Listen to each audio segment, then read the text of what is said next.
রাজধানীর প্রাণকেন্দ্র শাহবাগ, যেখানে প্রতিদিন হাজারো মানুষের চলাচল, সেই ব্যস্ত রাস্তার ফুটপাথেই চোখে পড়ছে এক অদ্ভুত দৃশ্য।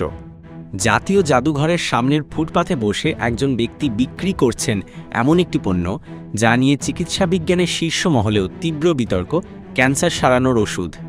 নিজেকে আবু তাহের নামে পরিচয় দেন তিনি। পেশায় কোনো চিকিৎসক নন, এমনকি কোনো প্রাতিষ্ঠানিক শিক্ষাগত যোগ্যতাও নেই তার, বরং নিজেকে পরিচয় দেন একজন কবিরাজ হিসাবে। আরও বিস্ময়ের বিষয়, তিনি দাবি করছেন এই ওষুধ তিনি পেয়েছেন গায়েবী শক্তির মাধ্যমে।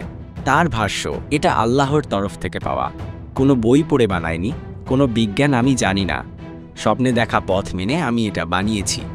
আবু তাহের বলছেন তার তৈরি ওষুধ ব্যবহার করলে ক্যান্সার সেরে যায়, এমনকি পচে যাওয়া মাংস আবার আগের অবস্থায় ফিরে আসে। আমি গায়েবে ভাবু আল্লাহ পাক আমাকে দিয়েছেন। এটা অবাস্তব, এটা আসলে সাধারণ মানুষ হলে এটা বিশ্বাস করতে পারবে না, বিশ্বাস করবেও না।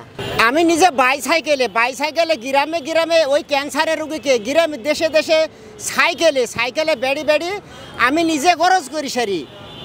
ওই সমস্ত রুগীকে হলো বেগার বিনা পয়সাতে ওষুধ দিয়ে ট্রিটমেন্ট করার পরে ফলাফল ভালো পাওয়ার পরে আমি কিছু ফেসবুক ছাড়া হয়। ফেসবুকে থাকি, দেখেন এই রুগীটা বাড়ি টাঙ্গাইলে, ঢাকা সরদ্দি হৃদরোগ মেডিকেলে থাকেন, 1.5 বছর ট্রিটমেন্ট হওয়ার পরে এ নুঙ্গিটা পর্যন্ত, হাঁটুর উপর পর্যন্ত এ পাটা কাটি ফেলার কথা। পরে আমার কাছে 1.5 মাসের ট্রিটমেন্ট নেওয়ার পরে এর পা পুরা বাইচে গেছে। বাইচে যাওয়ার পরে শেখ হাসিনা পালিয়ে যাওয়ার 5 দিন আগে আমি ওই এদের বাসাতে যাইছিলাম। আইসি থাইকি সারি এই Suhrawardi medical, BIRDEM medical, Mohakhali cancer medical, Dhaka medical, এই ক্যান্সার রোগী কোথায় কোথায় আছে এই জায়গা গালান, এই মেডিকেল গালানকে আমি চিনি গেছি। পরে আমি যাই সারি আরও অনেক ওষুধ সংগ্রহ করি। আমি এখানে আসি সারি এই Shahbag, BIRDEM general hospital, PG hospital, এখানে বাংলাদেশ জাতীয় জাদুঘরের টিকিট কাউন্টারের সামনে আমি এখানে ছোট্ট একটা দোকান দিয়েছি, এটা হার্বাল দোকান দিয়েছি। এখানে বসে সারে আমি গ্যাংগ্রেল বা ক্যান্সারের ট্রিটমেন্ট দিছি। তো শরীরের উপর বডিতে যত পচা পচুক না কেন অপারেশন করা লাগবে না।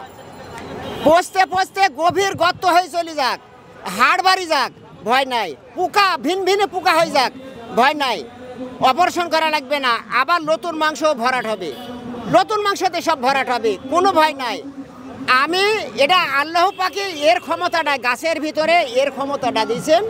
সামনে টেবিলে সারি সারি প্লাস্টিকের ছোট কৌটা, ভেতরে ভেষজ জাতীয় কিছু উপাদান। কোনো সরকারি অনুমোদন নেই, কোনো ল্যাব রিপোর্ট নেই, তবুও ভরসার সুরে বলছেন যারা নিয়েছে তারা ফিরে এসেছে সুস্থ হয়ে। শুধু তাই নয়, তিনি এই ঔষধ নিয়ে চ্যালেঞ্জ করছেন ডাক্তারদের সাথে। বলছেন 10টা রুগীর 8টা নিয়ে তিনি ভালো করে দিবেন।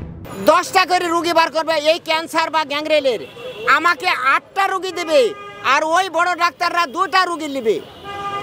ওরা 10টা রুগীর ভিতরে আমাকে 8টা রুগী দেবে, ওরা 2টা রুগী নেবে। 1 সপ্তাহ আমাকে টাইম দিক, ফলাফল কার মাধ্যম দিয়ে বাড়ায় এটা পরীক্ষা হয়ে যাবে। যত মেডিকেল আছে সমস্ত মেডিকেল টিমের ভিতরে থাকেন 10টা করে রুগী ক্যান্সার বা গ্যাংগ্রেলের বার করুক, উপর বডির পচা। আমাকে 8টা দিবে রুগী, ওরা 2টা নেবে, 1 সপ্তাহ টাইম থাকবে, ফলাফল বাড়াবে।